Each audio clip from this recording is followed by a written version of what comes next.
గలివాడల మాత్రమే వెలిసెర బొమ్మ ప్రతి వాడన నిలుపగలిగే యోధులే రమ్మా ఒక వాడకి పరిమితమా అంబేద్కరుడు ప్రతి వాడికి హక్కులను పంచినవాడు తను రాసిండు రాజ్యాంగం దేశం కోసం తను చేసిండు పోరాటం అందరి కోసం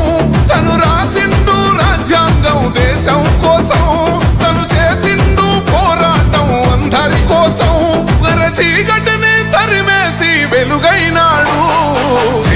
జై భీమ్ జనగుండె నినాదం అందరం ఒకటై గెలవాలి సమాజం జై భీమ్ ఒక యుద్ధ నినాదం అందరి కోసం గది పోరు ప్రవాహం